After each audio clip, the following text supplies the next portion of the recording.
Hi guys, and welcome back to This Model Engineer's Workshop. I'm the chef. Today, in preparation for starting to put the tender back together once the paint dries, I'm going to have to be doing some silver soldering. These are the barbs. These are commercial pipe barbs, quarter BSP, I believe, off the top of my head, for the water connections between the tender and the loco. They come with a very large hole in the back end there. I think you can just about see that. Yep, there we go. So I've had to make a couple of reducing sleeves. This one down to a 5/16 pipe, and this one down to a 1/4 inch pipe. Oh yeah, there we go. You can see the difference. So 1/4 inch pipe here, 5/16 pipe there. Of course, these barbs come with a lock nut like that. So that's what you get in the little plastic bag when you order them and they get delivered. I then had to make stainless steel washers so that they would locate and lock up tight once they're bolted into place on the tender frames themselves. I've also got here 5/16 pipe, 1/4 pipe. I've got my little piece of silver solder. I've got a sparker, so I'm not using matches for lighting gas. I've got my trusty blowtorch ready at hand. I've got this wonderful thing. This is a plumber's carbon fibre heat shield, I'll call it. As you can see, it's done a bit of soldering already, and I've managed to burn a couple of holes through it. But it does a very good job at the end of the day. Down on the floor by my feet, I've got a gas cylinder, which I'm going to very shortly chuck onto the bathroom scales just to make sure there's enough gas in it. It feels heavy enough, so there should be. And then I'll be setting up and getting these bits silver soldered together. So I don't know if this will show up. Yes, it will. Right. 5/16 pipe, 1/4 pipe. This is as it comes. This is how I've cleaned it up, because of course for silver soldering, any kind of soldering, brazing, cleanliness is literally next to godliness. This stuff, wonderful stuff, available here in the local Bunnings. Again, no affiliation, just a happy customer. This is called Siffa Hobby Pack Steel Wool. Super fine. Now, this stuff doesn't cost a great deal, a couple of bucks, whatever it is. I can't remember, it's been a while since I bought the last box. We'll just literally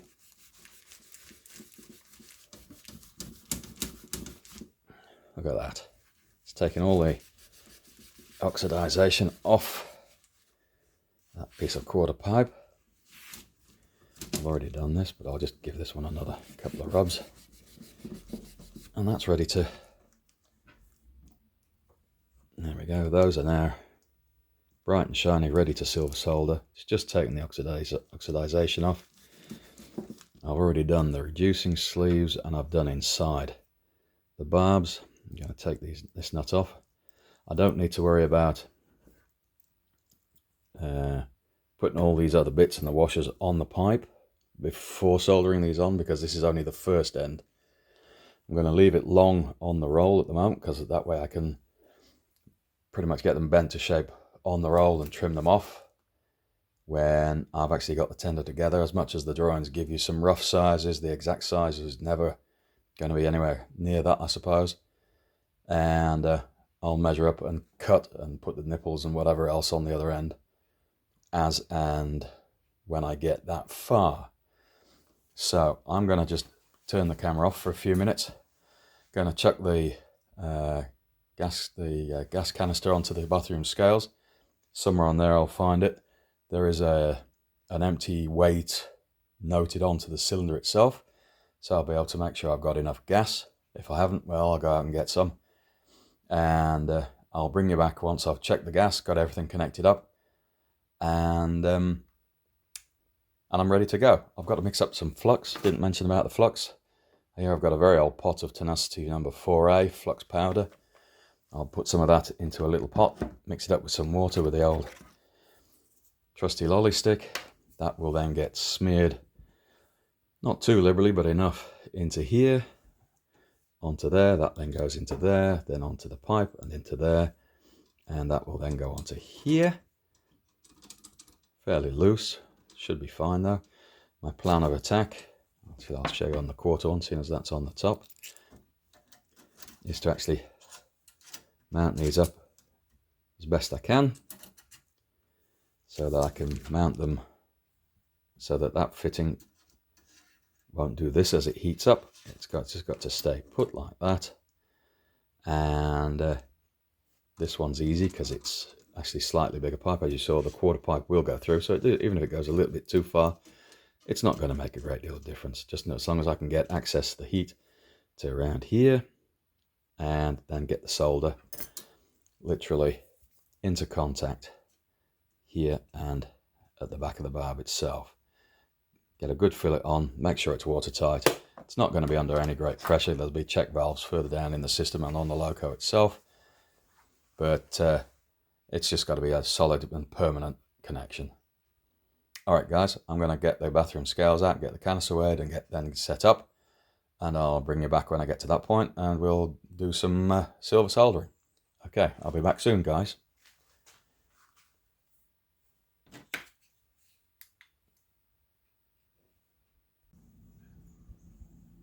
Okay guys, it's been a couple of minutes. I've just managed to get my little carbon fibre mat set up. A couple of bricks, a couple of steel tray underneath it to protect the back where I'm working. I'm just out back in the back of the garage at the moment. Near an open door, so no chance of getting any kind of gas leakages and causing any problems with that. As you can see, I've got this all zoomed in now. So this is the barb, here's the reducer sleeve, there's the tube. I've filled this all up with the Tenacity number 4, which I made up with water as per the instructions. So now I'm just going to light up the torch, get things warm, and as with silver soldering on any kind of soldering, it's the metal itself that's got to melt the silver solder, not the flame. So it's get it hot, and when the solder melts, we're in good condition. Right, so I'm going to get going. Might get a bit noisy, I don't know how much noise the torch will make, but we'll soon find out.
Alrighty guys, hopefully you were able there to see that flow into the joints. They look fairly good at the moment. I will let that cool for a second, set up the second one and do that, and then move back into the workshop and we'll take a look, and we'll talk about the next stage in the process. Back in a couple of minutes guys. Okay guys, been a couple of minutes, packed things away. As you can see, 1/4 inch pipe, 5/16 pipe. They've both got the barbs on them now, so nice and straightforward and easy. I think in the actual silver soldering section you could see, we're going to focus. Yes, there we go. That's the 1/4 pipe. It looks okay at the moment. Put plenty of solder into it. We'll see once I've pickled it, and we'll take it from there. On the subject of pickles, this is a little pickle bath I used to contain sweeties. Not from me, of course, not from me, but I got donated a whole stack of them from a very kind friend of my wife. And what do I use for pickle? Okay, now I use, which is basically citric acid. I buy this in kilo bags from a supplier through my work. As I said, I'm a chef, so we have access to this kind of things. Citric acid, I think you can probably buy it from the chemists if you ask nicely, or you might just have a search on the internet. It's about $25 a kilo I think it's about the cheapest I've ever managed to get it at, 25 Australian dollars a kilo.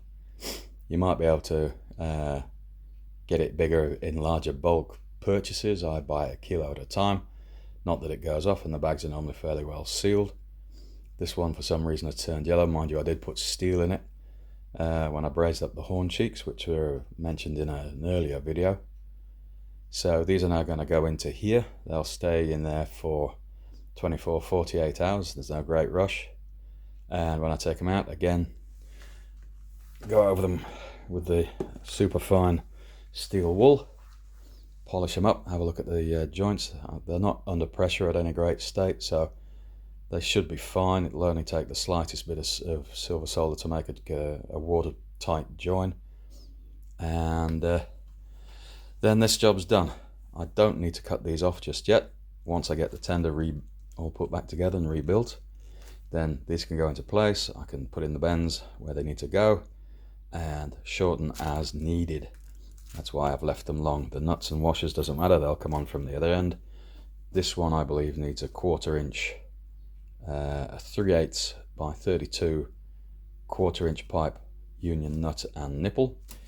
The 5/16 goes into a commercial compression fitting, an olive fitting. So this one will just get cut off, the end cleaned up and tidied up, make sure there's no burrs, and then once the nut's tightened up, it will make a seal on the pipe anyway. Okay guys, a little short video for today, not too long, hopefully not trying to teach too many grandmas to suck eggs. If you did, well, guess what, I'm still new at this, and well, this is my egg to suck. Alright guys, so I'll leave it at that for today. I will just finish as always by saying please like, subscribe and hit the bell for the notification of the next video. Again, I'm really enjoying doing this. It's actually quite helping me move along at a nicer pace because it puts a little bit more pressure on it for me to actually, I've got to produce a video because I've now got a YouTube channel. So guys, I will leave it for that for today. This is the chef signing out, saying thanks a lot, and I'll see you in the next one. Hi again guys, been a couple of days since I put these fittings into the pickle bath. As you can see, the citrus acid powder that I buy has managed to strip off all of the brazing flux. There's nothing here. Nice and clean. I've just run over them very quickly with my little piece of the Seafer 000 superfine, whatever it is, superfine it says on the box, steel wool, just to clean them up. I've had a good look at them. They seem to have soldered on very nice. There's a good little silver fillet around both. Again, the 1/4 inch pipe, the 5/16 pipe. These can now go back on the shelf, and they're ready and waiting for when I get the tender of the locomotive put back together. And then I can actually start measuring up, cut a piece off. I've got a little pipe bender, but we'll deal with that when I get closer. Little pipe bender, put the bends and kinks in. Got to put a little nut and union on the end of this one because so it can connect up to the water bypass valve. And if you remember, that was one of the videos earlier that we made, the little bracket, the support bracket for the top, just underneath the handle on the front tender plate. And the 5/16 goes into a commercial fitting with an olive and gets tightened up that way and made waterproof. Alright guys, so that's a little update on this video, so not too long today. So if you'd like, please like, subscribe and hit the bell for future notifications. That would be great. We're doing really well on subscribers at the moment. So if you know somebody else who might be interested, please let them know that this channel exists, and let's see if we can get this channel really moving on the subscriptions. And righto then guys, so I'll leave it at that for today. Thanks for watching, and I'll be back again soon.